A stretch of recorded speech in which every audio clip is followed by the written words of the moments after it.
Hello everyone, my name is Bethany and welcome to my channel, Thany's Thoughts. Today I'm going to be filming the History of My Bookshelf Challenge. And I figured it would be a great opportunity to go over some of the stuff that I have and things that I've read. So for this challenge I strictly stuck to my physical copies of my books, which I don't have a lot of. I feel like predominantly for the last 3 years, I would say, I've really been strictly reading on my Kindle. I haven't read a lot of my physical books. There's quite a few on my shelves that I haven't read, but I decided to go ahead with this challenge to stick to physical books, which kind of limited me in a way, I'm not gonna lie. So the first question, it's the oldest book on your shelf. I don't really know what that means. The oldest book on my shelf, like it's the oldest published date, or the oldest book on my shelf, like it's been there the longest. So I decided to go with two answers. Oldest book on my shelf, like old in age, is probably going to be Alice in Wonderland by Lewis Carroll. A friend of mine who passed away, and I had an opportunity to go through her books, and this was a copy that she had. It's published in 1951, so physically probably like the oldest book that I own. I also had a really old copy of Peter Pan that I want to say was printed in the 1930s, I think.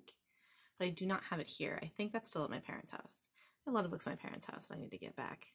As far as the oldest book that's been on my shelf the longest, that I've owned the longest, probably is going to go have to, this book's probably going to come up a lot. It's probably going to be my copy of Ella Enchanted by Gail Carson Levine. I can't tell you how much I love this book. I've probably read it somewhere between the age of 10 and 12, and it's one of my favorite books of all time. And it's absolutely a classic. If you don't know the story of Ella Enchanted, it's basically a retelling of Cinderella. Ella has a curse where she has to be completely obedient, and because of that curse, she has to deal with these horrible stepmother and stepsisters, and throughout the book she's trying to break the curse so she could be with the prince that she is slowly starting to fall in love with. It's so good. I can't tell you how good this book is. The next question is a book you read in 2013. I was an English major, so once I graduated, I feel like there was like a couple years that I didn't read as much, but luckily I was able to go back to my Goodreads because honestly I have no idea, no recollection of what I read in 2013. I think it's been this long since I've read this book. Years go by so fast. Which is going to be Exile by Kevin Emerson. I went to a book signing with Kiera Cass, and it was a group tour, I believe. It was kind of before Kiera Cass like really started to make it big, and he was cool, and I actually had this book signed, and we turned out we were Doctor Who fans, so he made a Doctor Who reference in my book. Pretty cool. It's about a group of teenagers, and there's a girl who she's good at managing bands, and so there's a guy that she has a crush on that she starts managing his band. He left his old band and joined a new band, and she starts managing his new band. But then there's like family mysteries and drama happens. It turned out being very different than what I expected it to be. I kind of expected it to be a sweet rom-com, and it kind of turned into something else. So I have the second book. Since I read this in 2013, I feel bad. I didn't read the second book yet. I have it though. Maybe that is going to be motivation to read the second book. For the next question, it's a book you read in 2014, and that is going to be Cinder by Marissa Meyer. So Cinder is the first book in the Lunar Chronicles, and the Lunar Chronicles are basically like a fairy tale retelling sci-fi. I like to call it fairy tales meet Star Wars, and I'm not a huge fan of sci-fi, I'm not gonna lie, but I love this series oh so much. With Cinder, I love Cinder. It was slow, and I definitely think it was more of like a world building book, but it was fabulous. And I think I had this for like 2 or 3 years. I want to say I got it free at like Comic-Con, and I had left it on my shelf until I finally read it. And then I was like, why did it sit on my shelf for so long? And then read the rest of the series. So then the next question is a book you read in 2015. Obviously you can see these are having a theme here. And that is going to be Royal Wedding by Meg Cabot. So another favorite series of mine is going to be the Meg Cabot Princess Diaries series. Totally different than the movie. I love the movies, but I also really love the books. She decided to revisit the characters and do an adult version of the Princess Diaries, which came out to be Royal Wedding, which I think made sense because all the people who read the Princess Diaries series have grown up, so it made sense to do an adult book, and I loved it so much because it was like revisiting all the characters And I loved them all, and they were like still the same, but at the same time they were also adults, and it made my little teen Princess Diaries loving heart. I was so happy. Familiar with the Princess Diaries, which I feel like it was every quintessential teen movie back in its day, but it is about a girl who finds out she's a princess of a small kingdom named Genovia and Mimi Thermopolis, and she is navigating her new life, taking princess lessons, as well as crushing on her best friend's brother. But this is about her getting married to, well, I don't know if that's spoilers. I'm not gonna say she's getting married too, but it's about her getting married and she becomes princess. The next one is a book you read in 2016, and that is going to be The Inquisitor's Tale by Adam Gidwitz. Oh, it was an ARC. I must have picked it up at, again, I think I picked it up at Comic-Con. I didn't really think anything of it. I just kind of was like, okay, cool. It's a book and it seems kind of cool. It gave me like Canterbury Tales vibe. And it was very Canterbury Tales, for sure. A very old English, medieval times type of feel to it. And it ended up being really good. I think I rated it 4 or 5 stars.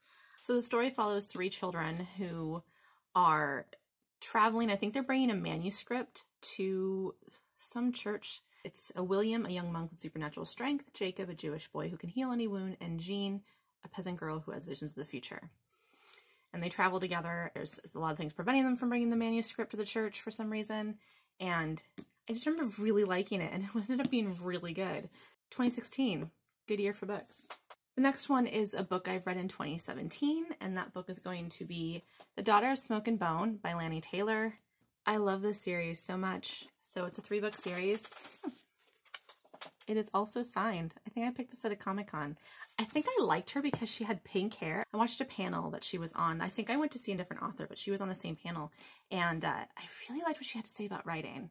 So then I picked this up and got it signed. And then it took me, I don't know, maybe 2 years to read it. But when I did, I was like, this is amazing. And I read the rest of the trilogy. Karu is an art student in Prague. And through a series of events, she is involved with some people that may be considered monstrous or demons. And she also runs into a creature who appears to be an angel, and things happen. And that's really all I need to say about it, because I don't want to give away too much of the series, but it's so good. I think it is beautifully written. Lanny Taylor has this really gorgeous poetic writing. That's just, it sounds like music to me, literally. It's so gorgeous. So yeah, 2017, good year for reads as well. A book that I read in 2018 is going to be Beautiful Bastard by Christina Lauren. My first Christina Lauren book. So exciting. Again, Comic-Con. Wow, I did not realize how many books my books came from Comic-Con. It's quite a bit. No idea. Anyway, also signed. Very exciting. They didn't even have a line. They were just sitting there at a table, and I was like, who are you? And they were like, oh, we have this book called Beautiful Bastards. I think at that point, this must have been, I got this a while ago, though. And so I think the Beautiful series was the only series I had out at the time. Now, of course, they're have several more books, several more series, several more standalones since then. Had it on my shelf forever, didn't read it, and then I did, and I was like, this is the most amazing thing I've ever read, and I've read several books of their books since then. Silly me, why did I wait? It started as a fan fiction, which I kind of love, and a fan fiction of Twilight, and this is about a office romance between Chloe and Bennett is awful, and Chloe matches him word for word and gets in his face and is super sassy, and the sexual tension is insane. The smuttiness of this is also insane. It was so good. Oh, I will also say they're incredibly kind people, and I'm on their fan group now on Facebook, and they're always very sweet and down to earth, which I love about them, and I've been getting a lot of great book recommendations for them lately, so super awesome. The book you read in 2019 is going to be, this is an audio, the one audiobook that I own. It's going to be The Kiss Quotient by Helen Hong. The reason I have this on audio is I bought it when I was accomplishing one of my smutathons last year, and I wanted to do an audio, and so the problem with me is that my audiobooks, I usually listen to them in my car. My car's old, and it's not compatible with Bluetooth, so I only usually do audiobooks from the library on CDs, and I couldn't find it at the library, so I decided to just go ahead and buy it, and I did, and I'm glad I did, because it was great. Also very smutty, also delightful. It is about Estella, who's autistic, and she wants to learn more about intimacy. And she hires Michael, who is an escort, and they slowly start to fall in love. And it's so cute. And then I read The Bride Test, and that's really cute too. And I cannot wait for the third book. So, yay! Next question is the book that you read more than once. We knew this was happening, right? I don't reread books very often. Honestly, just because I have so many to read, and I'm a slow reader anyway. Rereading books is very uncommon for me. This book, I've read multiple times. Read it, but I've also skimmed it, and sometimes I skip parts that I don't like anymore, or sometimes I read it, like, do a full reread. And because it's young adult, well, not even young adult, because it's more middle age, it reads really quickly. But every couple of years, I had to pick it up again and read it again, because it's just so good. Fun story, when I was 12 or 13, probably, I didn't have any books to read, so I kept rereading Ella Enchanted, and I memorized the letter that Char, the prince, writes to her. I memorized it, and I recited it around my house, till my mother went absolutely crazy and took me to the bookstore. I mean, I literally legit memorized it, walking around the house, quoting Char. All the live long day. A book you waited over a year to be published. So that's going to be Winter by Marissa Meyer. By the time I read Cinder, Scarlet was out, and I was able to read that right away. And then Cress came out maybe a couple months later, and I was able to read that right away. And then I had to wait for Winter. And it was devastating. But then I finally read it, and it came out, and it was great. Winter is same as the Lunar Chronicles. It's the last book in the Lunar Chronicles, and it is about the last character named Winter, which is a retelling of Snow White. I love this series so much. I had been burned by so many dystopian novels before, Hunger Games not being one of them. But there was like 2 or 3 dystopian books that I was like burned by, and this one did it right. That's why I love this series so much. It did it right, and it did it so well. Thank you for coming to my TED Talk. The next question is a book you read on vacation or while you were away. I haven't been on vacation, and I can't tell you how long, and lately I haven't been away at home. So the only book that I could think of is I bought Queen of Nothing by Holly Black, which is the 3rd book in the Folk of Air series. I was listening to the 2nd book, and the way that the 2nd book ended, I was listening to the 2nd book on audiobook. The way that the 2nd book ended, I was dying, and I stopped at a Target and immediately bought the 3rd one. So I read like a good quarter of it while I was at my parents' house for Christmas. I didn't finish it. I got halfway through. So that's in process to get read. I don't think I need to explain it because I explained it in my other video and my May TBR. If you want to watch that, I can link it up above and you can check my May TBR out. For the next question, it's going to be a book you got from someplace special. The book I chose is going to be Pride and Prejudice by Jane Austen. And the reason it was special is because I bought it when I was studying abroad in England, because that's when I studied all the Jane Austen novels while I was in England with an amazing professor. He was absolutely delightful. My sticker, actually, I just noticed the sticker is still on here. I don't know if you can pick that up. Oh, yeah, you can. It says Blackwell's, which was the store, one of the stores that was in Oxford when I studied abroad. Fond memories of getting a Jane Austen novel while I was in England. Pride and Prejudice, for those who don't know, Lizzie Bennet, super prejudice, Mr. Darcy, super prideful. The end. The book that made you cry, I don't think I'm gonna get it out because it's like way in the back and I feel like I don't need to get it out. The 6th book, the Harry Potter, the 6th book. I know everyone was really tore up when, I'm gonna give spoilers. If you're a Harry Potter virgin, then please do not watch this. I know everybody was tore up when Sirius died. Honestly, I could care less about Sirius, and his death was so anticlimactic. I have issues with the 5th book. We'll get into that later. Anyway, but the 6th book, when Dumbledore dies, was when I was like sobbing. I mean, literally sobbing. So yeah, let's go with that. I mean, I think everyone cried at least once in the Harry Potter series, so yeah, I feel that.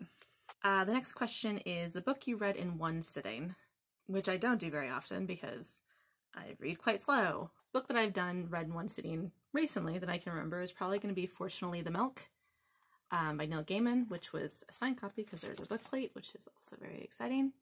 I talk about this book in my Magical Readathon wrap-up, So I can put that above and you can check that out if you want to know my thoughts on it. It is about a dad who goes out to the store to get milk and has quite an adventurous adventure and comes back and tells the children about it.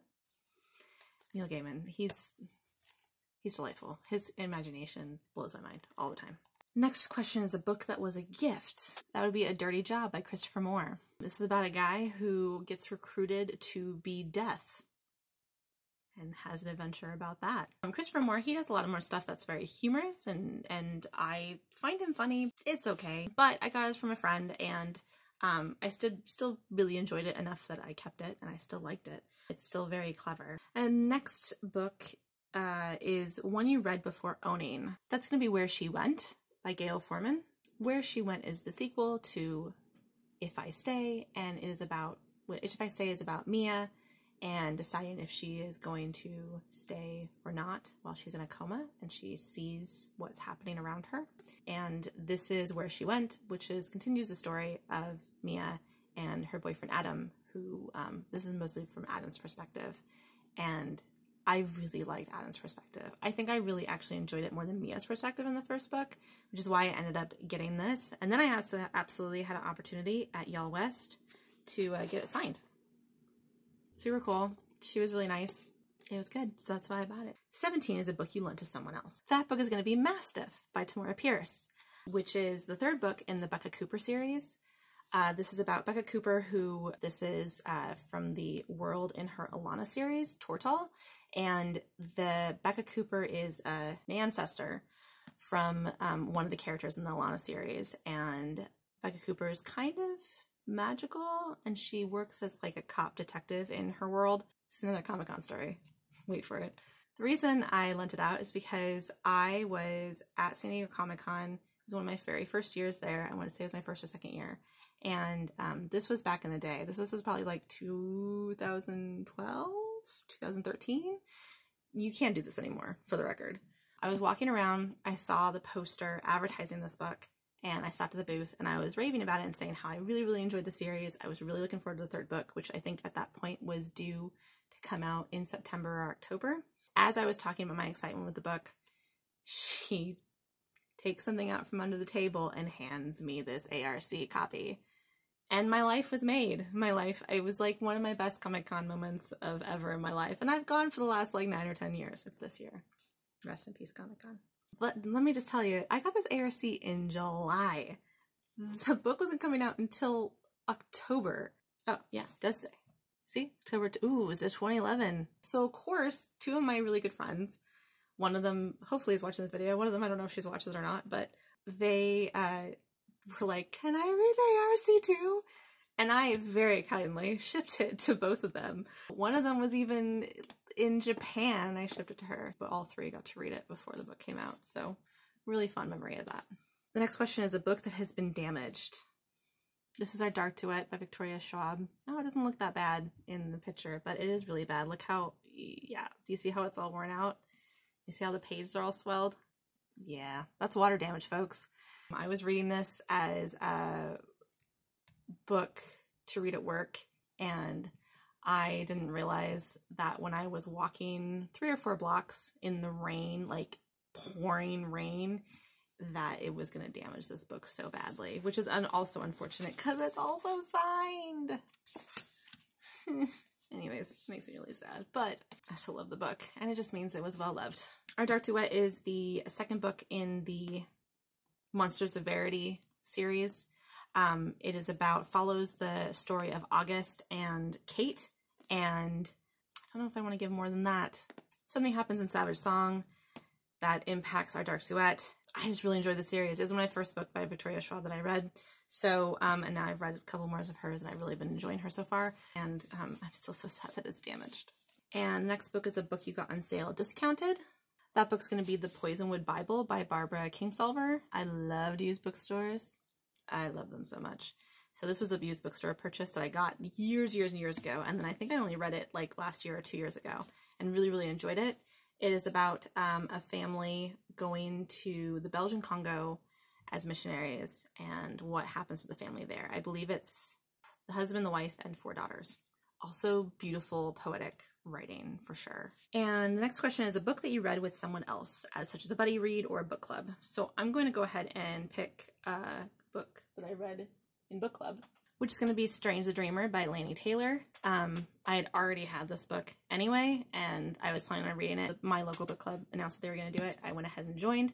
So, sorry, I had the book anyway, forced me to read it, and really glad I did because I loved this duology so much.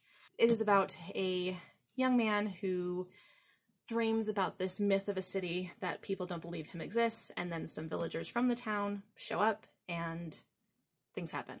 If you want to know my thoughts on the second book, I can link it up above. That was from also my Magical Readathon wrap-up. I talked about the sequel, which is Muse of My Nightmares, and how much I loved that series so much. And I read with the book club, and most everyone liked it. I think I loved it more than maybe most people in my book club, but it was still like I feel like most of our group enjoyed the book. The next one is a book you associate with a song. And I gotta say, I don't think I associate any books with a song. Like, ever. Who listens to music when they read? That's just nonsense. You lost me. I do not associate any of these with a song. And the next book you associate with food. What are these questions? I don't think I have any of that either. There's food mentioned in a book. I don't remember about it. Unless, like, Harry Potter books. I mean, they're mentioned so much food. Yeah, I don't know. You lost me. I don't really have anything. If I have to be forced into something that's associated with food, probably Harry Potter. They talk about food a lot. A book you got years ago that you probably wouldn't buy now. I also had a hard time with that question too. Honestly, if I ever don't like a book, I typically give it away. If I buy a book, I don't usually typically keep it unless it's signed. Maybe I've looked at my bookshelves that are at my parents' house. Maybe I might have an answer for you, but for what I own right now, I don't have an answer for that. Yeah, anything that I bought years ago that I wouldn't buy now, I typically don't keep. And then a book you associate with a specific time in your life. Well, I've already kind of ranted about this book in my May TBR, but I'm going to bring it up again. That's going to be Jane Eyre by Charlotte Bronte. And the reason I'm going to mention it is because there's probably 2 or 3 books in my life where I viscerally remember where I was, what I was doing while I was reading it. And Jane Eyre is one of those. I viscerally remember reading Jane Eyre at my grandmother's the summer between my sophomore and junior year. 100-degree heat, the air conditioning cranked up, the leather couch that I was sitting on as I read, and then continued to read late into the night by reading next to the table lamp that I was using as I read it, obsessing about it and loving it oh so much. I want to say I read it in like 2 or 3 days. Like, I like zoomed through this. As my grandmother was watching soap operas, I was reading this. So yeah, there you go. Viscerally, like, remember my skin sticking to the leather couch and my shorts reading this. I feel like I'm still there. It's a gothic fiction book about Jane Eyre, who is an orphan and ends up becoming a governess for a little girl who is hired by a man named Mr. Rochester, and serious things happening when she gets to the house. And yes, and I love it oh so much. And for the question number 25, a book you used to like but don't anymore. Again, usually I don't keep books like that. I give those away. A book that I feel fits that is going to be Afterworlds by Scott Westerfield. And the reason for that is I really enjoyed it as I was reading it, and I really liked it. It's about a young girl who ends up becoming a YA writer and gets a book deal, and it juxtaposes, I mean, you can kind of tell from like the pages, it juxtaposes her novel and then to her real life, which I liked while I was reading it, especially the parts of the YA novel I thought were better.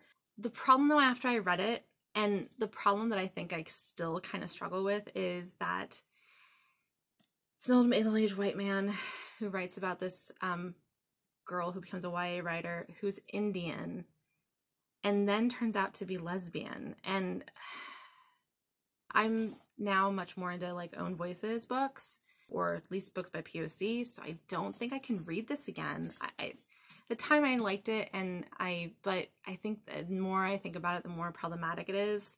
Have it though, because it is a signed copy. It was problematic. Let's say that. And for the last one is the newest book on your shelf. Is that like the newest printed book, or is that the newest book that I've gotten? So if you want to see the newest book that I've gotten, you can see my book haul that I just recently did, video that I did last week. That I can link up above, and you can see that, and that is going to be from my book outlet order. That's the most recent books I got. As far as the newest book that I own is going to be The Betrothed by Kira Cass. That just came out May 5th, and I just read that. I did a review on it. I can link that up above as well. It is about a girl who, Hollis, who is being courted by the king, and family from a different kingdom come to visit, and she starts to fall for the boy from that kingdom. And that's going to be it for my history of my bookshelves, guys. This was quite intense. This was quite a stroll down memory lane. Hope you enjoyed it. Hope you liked it. If you have read any of these books and enjoyed them, or have some of your own that you read in past years or have history with, please let me know. Comment down below. If you like this video, please subscribe and see more. I have more fun stuff planned in the future. Again, my name is Bethany. This is my channel, Thany's Thoughts, and I hope you enjoyed. Thank you for watching. Bye!